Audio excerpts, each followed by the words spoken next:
Hello everyone.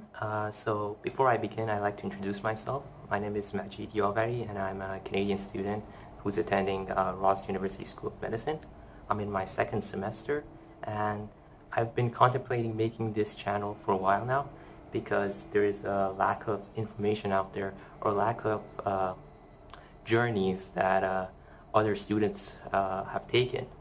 So as a student myself, I wanted to research what's the process of going through these semesters, what's going on during clinical rotations or elective rotations, and specifically as a Canadian student myself, it's a much more rigorous process. I wanted to make this channel so maybe future students could also have a little idea of what's going to happen. This is going to be kind of my reflection back at medical school, and the main purpose of this video is so I can talk about how to succeed in your first semester at Ross University School of Medicine. As a peer tutor and as a Ross ambassador, I've been asked a lot about how should I study, how should I approach this, how should I do this. The first thing that should be noted is my advice might not work for you because everybody's study pattern is different. I know colleagues who have done study sheets and who study from like 5 to 12 or something like that. I don't study that way, and everybody else's study pattern is also going to be different. What I can tell you is what I did and what helped me succeed. And to help you understand why I'm able to give this advice is because, for example, on my first mini, I got a 96%, and on my first anatomy practical, I got a 98%. So I think I have some useful advice, maybe not. I hope it helps. And let's just begin. So the first step is pre-reading.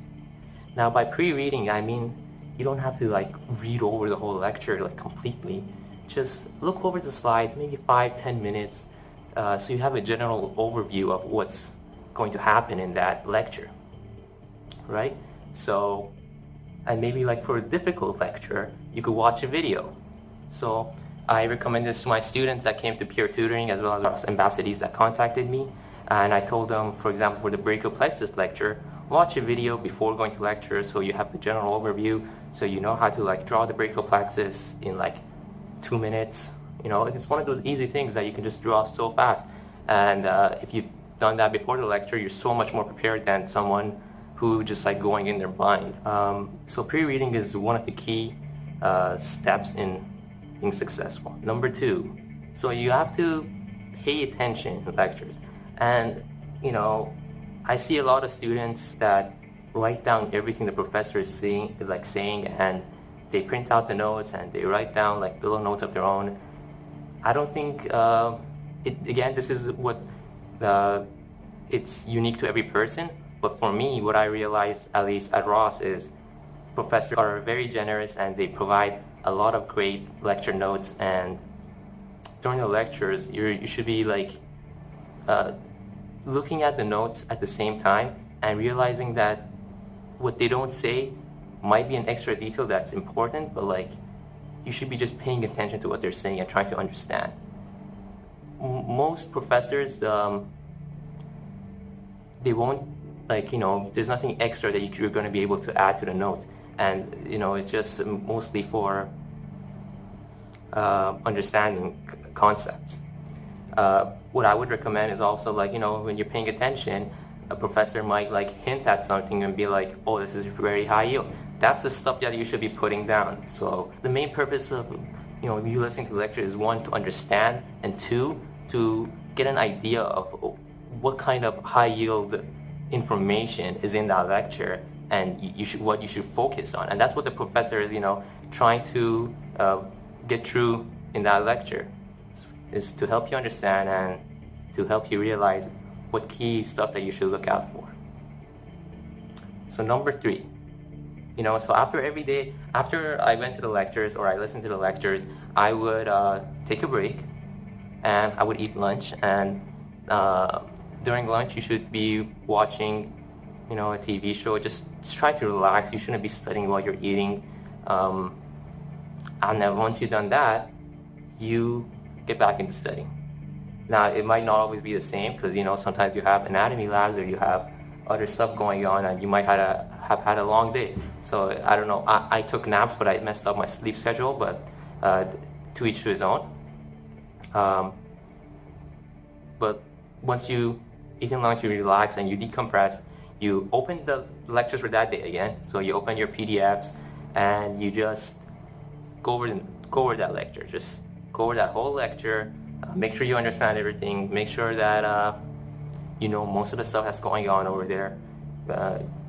That's about it. And then once you finish that lecture, do questions for that lecture. So that's like the main problem I've seen with most students, as well as people my own semester, who decided not to do the questions until the test was approaching, and then they don't have enough time to do the questions. The questions are really important because they allow you to get a basis on how you're doing and what's your understanding, and it's what's gonna tell you, oh, I'm ready for this, or it's gonna tell you, oh, the professor is gonna focus on these areas, or the professor is gonna wants me to know this section more than the other ones. So once you've done the questions for that lecture, you move on to the next lecture, you do questions for that, move on, and then you should be done around like 9 to 10 p.m. You should be done, and then, fall season is starting, so you could just like watch a TV show before going to sleep. You shouldn't be studying like all the way, like right up until you're about to fall asleep. Try to decompress before going to sleep as well. Now, I know this can't always be done throughout medical school. For example, when your mini is coming up, you want to stay up. I know for exam week, for my final exam, I was really trying hard to get through all the lectures, and I did, but it came at a cost. Sometimes, like, I finished studying maybe one day at 5 a.m. and I tried falling asleep, and then I just like was in bed for about 2-3 hours, and I couldn't fall asleep. I got back up and I did my lectures again, and it wasn't a good day.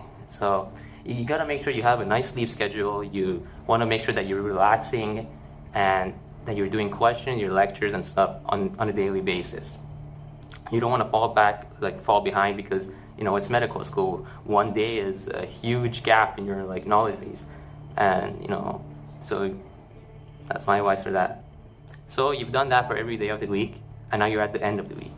What you should do at the end of the week is basically focus on reviewing all the lectures, doing all the questions again, and there's resources on campus. Maybe there's extra questions that you can be doing right then. So CTL provides weekly questions for those who attend the sessions, as well as after a while they're going to post a quiz online, so you can access it without the password. So you should be doing that. You might not always have time to do questions, but try your best. So you finished your weeks of studying, and then comes the mini. So for the mini, I like to have a plan. So I say I want to get my first week of lectures reviewed by Thursday. By Friday, I want to have this week done by Thursday. I mean, you understand my point. Just have a daily goals of what you should have covered, and go over those questions again, because questions are always important. And I can't tell you guys this enough, because practice questions are what's gonna prepare you to answer those questions on exam fast. I've had colleagues who didn't have enough time to finish some of their tests.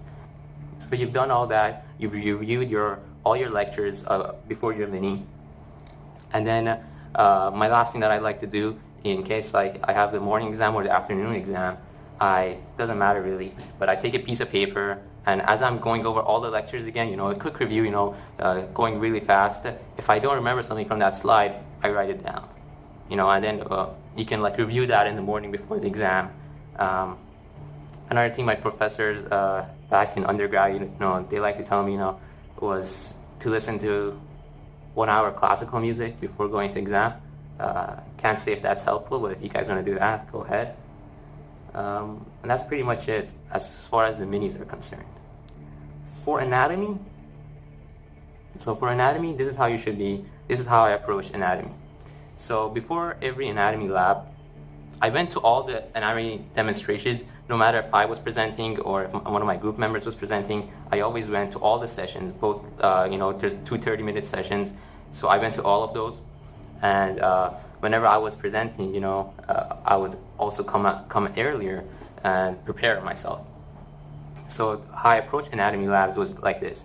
I would first go over the lecture notes that are concerned with that anatomy lab. I would make sure I understood everything. I had a general idea of what's going on in that lecture, what's going to be happening in the lab. And then I would watch the per section videos, so that would also help me prepare. And then once I'm in lab, you can bring your learning objective sheet, you can look at those, you talk to the TAs, you talk to your classmates, and you want to point out those structures and say, oh, this is the trapezius, oh, it does this, and there's a spinal accessory in there. So, you just want to try and integrate your anatomy lectures and knowledge into the anatomy lab. And, you keep doing that, and then for every lab, just try to review the lecture notes, watch the videos, go to all the demonstrations with your colleagues and your other students that are presenting to you, and, try to quiz each other during anatomy labs, and you should be set. And then once the practical starts approaching, you should just open up the learning objective sheet, go over all the lectures concerning that objective sheet. For example, the superficial back, go over the superficial back, deep back lecture, go over the video, and go over the x-rays and stuff if that's a concern. And then, try to do some questions. There are some questions, they're not exactly relevant, but it helps you, have a little confidence level going to the test. And for the practical, it's pretty straightforward. It could have been a lot harder, but I think you guys can do fine. So, you went over the learning objectives and everything, and you prepared that, and then there's maybe have a little session with your friends and go to the anatomy lab and take a look at everything again, quiz each other, as I said, just go top to bottom, look at the arm, look at the brachial plexus. It should just come naturally as you're going through all the labs. You should be look at something straight away and be like, oh, that's that, or that nerve, it leads to that. So that's what I recommend for anatomy practicals. And there's the practicals that are provided by your anatomy TAs, and I would recommend going to that just to get an idea of how the practical is going to go. The anatomy practical is a lot harder than the actual practical. The anatomy practical is it's written by students, sometimes upper students that had a different learning objective, or what they had to know different stuff for their anatomy, and the questions might not always be relevant, and they're also mostly third degree questions. I wouldn't get too disappointed on if you do bad on the practice practical, but for example, I got I think around a 70 or 75 on the practical, and then on the actual thing I got a 98%. So if you guys, again, I'm stressing this out, everybody's studies pattern is different, everybody works differently, and these are just basically what I did to do well in my first semester. And if you guys find this helpful or find this video helpful, please let me know. Leave comments in the comment section. I don't know, I think I'm going to be posting this in your Facebook group as well. So, just give me some feedback. Alright, that's all, and I hope this video was helpful, and get back to studying.